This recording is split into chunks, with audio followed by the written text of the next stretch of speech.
Paano magalit ang pinakamalakas na S-rank hunter kapag sasaktan ng kanyang pamilya? At mukhang wala na atang makakapigil pa sa ating bida kapag ito ay galit na.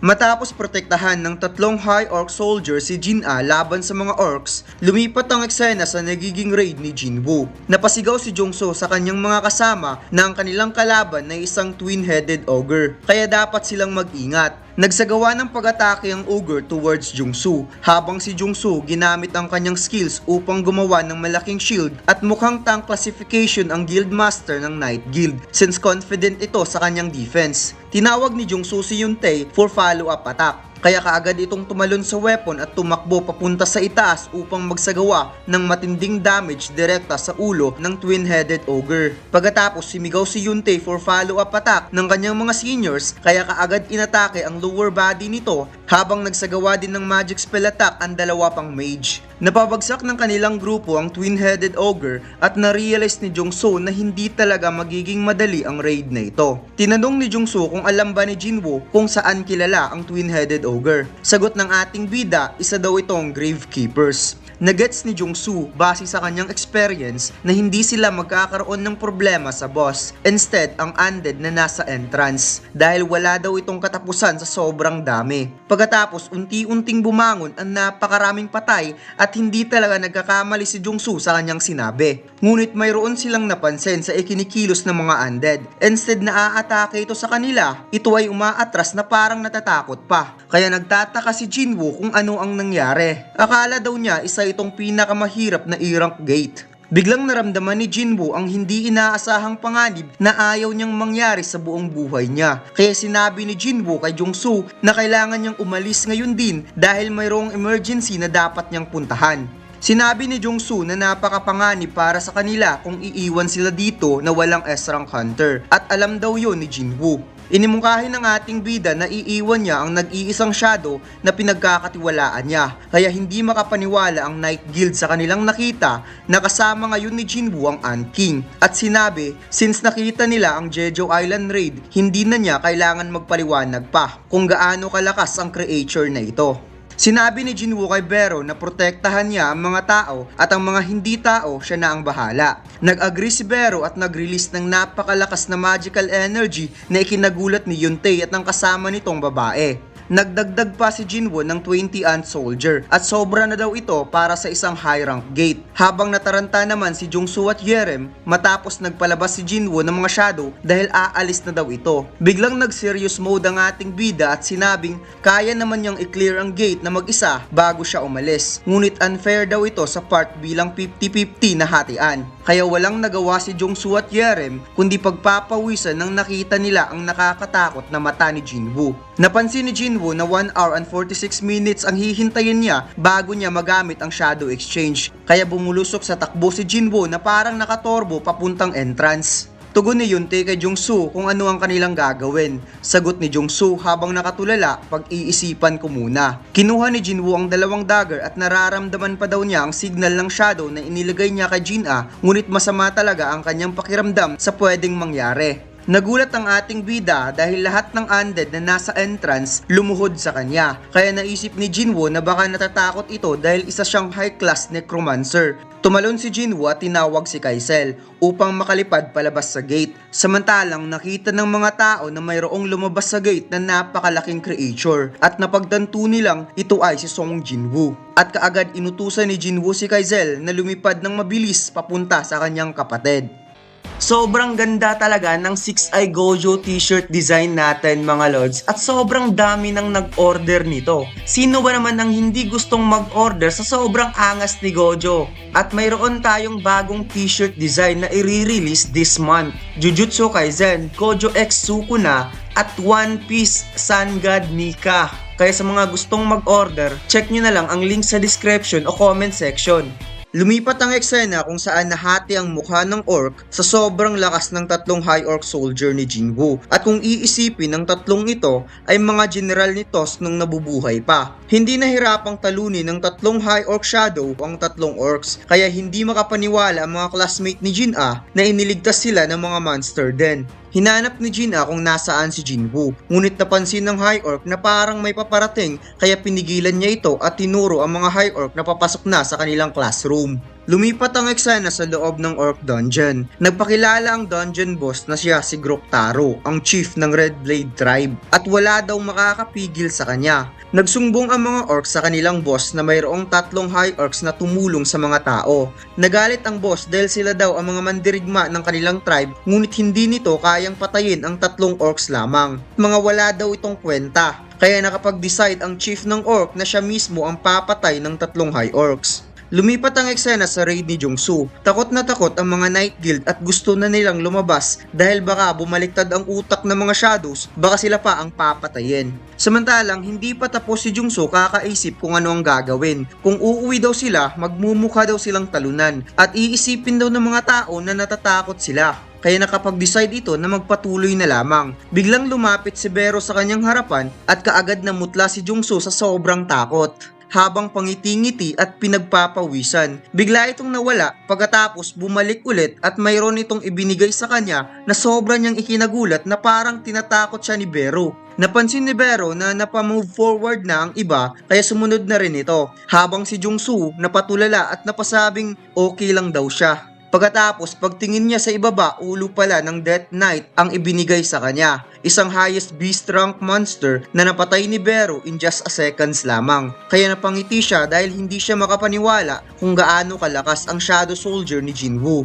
Napansin ni Jungsu na parang naging komportable ang kanyang mga member at hindi na ito natatakot since nakita nito kung ano ang capabilities at kung gaano kalakas ang shadow ni Jinwoo. Lumipat ang eksena sa laban ng mga orcs. Nagawang maputol ni Groktaro ang braso sa isa sa mga high orcs habang ang mga orcs nasa tabi lang, nag-cheer sa kanilang leader. Sinabi ni Groktaro ang tattoo daw ng mga orcs, symbol of victory. Ito daw ang mga patunay na kung sino ang mas maraming tattoo, mas maraming napapatay. At napansin niyang konti lang ang mga napapatay ng 3 high orcs, subalit sapat na daw ito para ma-entertain siya sa laban.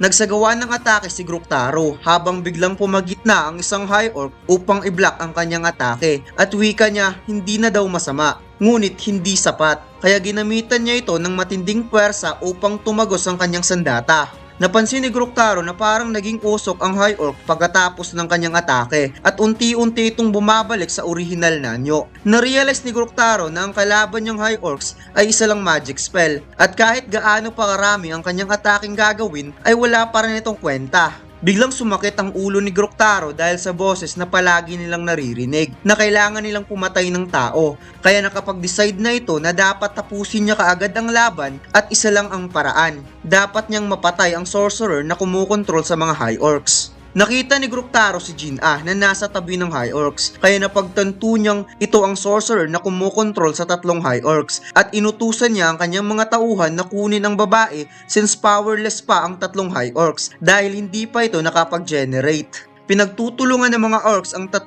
high orcs upang mahirapan nitong makapag-generate. Ngunit masyadong malakas ang mga high orc dahil lumaban pa rin ito kahit nahihirapan. Nagawang makalapit si Groktaro kay Jin-ah at hinawakan nito ang ulo. At sinabi na si Jin-ah pala ang may kagagawan ng 3 high orcs at nasisense daw niya ang magical power na pinoposes nito. Piniga ni Groktaro ang ulo ni Jin-ah kaya namilipit ito sa sobrang sakit habang napadilat ang mga mata sa sobrang takot.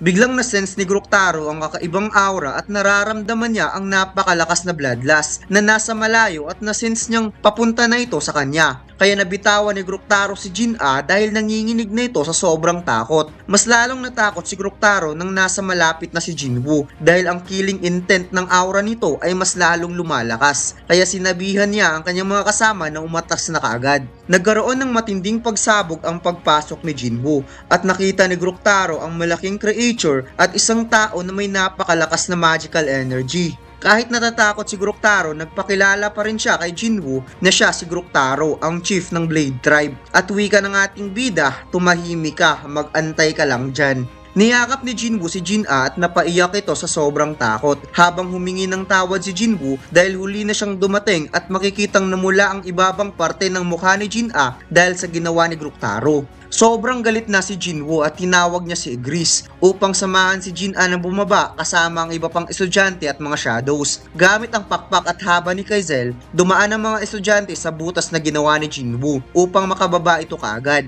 Pinagpapawisan si Gruktaro at na-realize niyang ang High Orc Soldier kanina ay galing pala yon sa taong ito at tinanong niya kung bakit nakakaintindi ito ng kanilang lingwahe. Ngunit hindi nagsalita si Jinwoo sa sobrang galit kaya nakapag-decide si Gruktaro na sumalakay. Unang sumugod ang isang orcs at direkta niyang patamaan ng ulo ng ating bida. Ngunit pasimpleng sinalo ang kamay nito at binali pagkatapos binalibag sa sahig. Pasimpleng inaapak-apakan ni Jinwoo ang orcs hanggang sa nawalan na ito ng buhay, habang ang dalawang orcs ay paatake na rin sa kanya. Ginamit ni Jinwoo ang Commander Touch upang pagdikitin ng dalawa at pagkatapos piniga niya ito hanggang sa namatay ang dalawang orcs at inihagis niya ito sa pader. Paatake na rin ang iba pang orcs habang si Jinwoo ginamit ang kanyang bilis upang pagwasak-wasakin ang mga orcs and in just a seconds lamang ubos ang lahat ng tauhan ni Gruktaro. Hindi makapaniwala si Gruktaro sa kanyang nasaksihan at biglang nahawakan ni Jinwoo ang kanyang ulo, kagaya ng ginawa niya kung paano niya hinawakan ng ulo ni Jin-ah. Ininikit ni Jinwoo si Gruktaro sa pader at nakita niya ang napakaraming estudyante na namatay.